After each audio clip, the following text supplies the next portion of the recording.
प्यारे दोस्तों, आदाब। डॉक्टर शफीक नाज़िम का तारुफ हम इससे पहले करवा चुके हैं।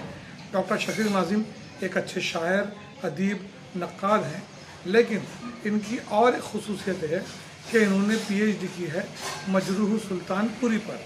मजरूह सुल्तानपुरी के साथ में आपकी एक मुलाकात हुई और आपने इस मुलाकात में मजरूह साहब से एक शेर के ताल्लुक़ से इस्तफसार किया कि ये ख़याल यहाँ से लिया गया है और ये कहीं सरका तो नहीं, कहीं तवारुद तो नहीं, या ख़यालात का टकराव तो नहीं। इतनी जुर्रत से मजरूह साहब से डॉक्टर शफीक नाज़िम ने ये सवाल पूछा, लेकिन देखिए कि कितने आला ख़यालात मजरूह साहब के थे और कितना प्यारा जवाब मजरूह सुल्तानपुरी साहब ने दिया है। समाअत कीजिए डॉक्टर शफीक नाज़िम साहब को। मौजूद नाज़रीन इकराम, मैं शफीक नाज़िम इंडिया से आज आपके सामने अपनी ज़िंदगी का बड़ा अहम वाक़या शेयर करने जा रहा हूँ। 1997 में हज़रत मजरूह सुल्तानपुरी शहर जलगांव में मेरे मकान पर 4 रोज़ क़याम पजीर। इस दौरान हमने खूब सैर व शिकार की और जो अदबी गुफ्तगू उनसे हुई वो तो मेरे लिए ऐसी जैसे सहरा में किसी तशना लब के हाथों पानी का झरना लग गया हो। मैंने अपने कई शक व शुबात उनके सामने पेश किए, तरक्की पसंद तहरीक के मुतालिक भी और ख़ुद उनकी शायरी के मुतालिक भी, जिसके बड़े इत्मीनान बख्श उन्होंने जवाबात मुझे दिए। ऐसे ही एक रात हम लोग महव गुफ्तगू, मैंने मजरूह साहब से कहा कि साहब, आपका एक शेर बड़ी अजीब नोयत का हामिल है, जिसके पहले मिसरे में यूँ लगता है कि आप बड़े मजबूर है, बहुत ही बेबस है, और दूसरे मिसरे में तो आप बड़े बाइख्तियार नज़र आते हैं। फिर मैंने उनका वो शेर दोहराया कि कहीं जुल्मतों में घिर कर है तलाश दस्ते रहबर, कहीं जगमगा उठी हैं मेरे नक्शे पास राहें। मजरूह साहब बड़े खुश हुए, कहने लगे मियाँ, अब आप ये भी सुन ले कि ये शेर हमारा है, लेकिन हमने मौजू लिया शेख सादी रहमतुल्लाह अलैह के एक फ़ारसी के शेर से जो गुलसिता में मौजूद है।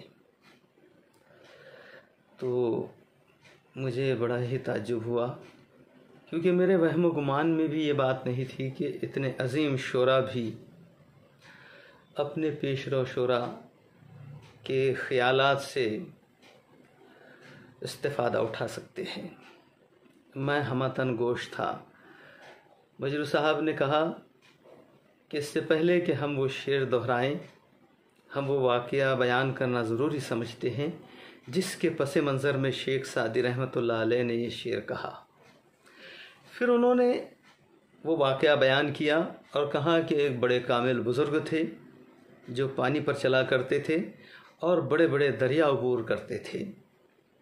अचानक एक छोटे से हौज़ में वो गिर पड़े, चल ना सके। तो किसी ने कहा कि हुजूर, आप तो बड़े बड़े दरिया अबूर करते हैं, फिर ये छोटे से हौज़ में आपका गिरना कुछ अजीब सा है।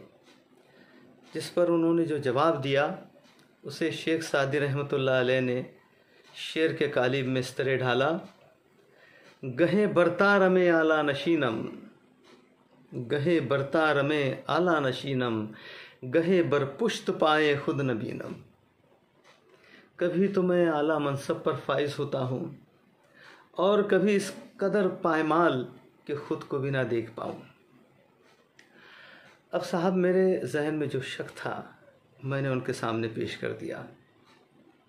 हालांकि मजरूह साहब बड़े रौबदार शख्सियत के मालिक, और मैंने देखा था कि हमारे अजीम शोरा और बड़े बड़े फिल्मों के डायरेक्टर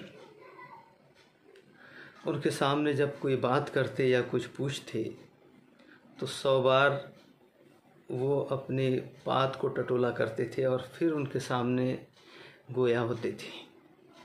यह उनके रौब का आलम था। लेकिन मैं तो उनका बिल्कुल बच्चा था और ये सारे तकल्लुफ़ात हमारे दरमियान तो नहीं थे।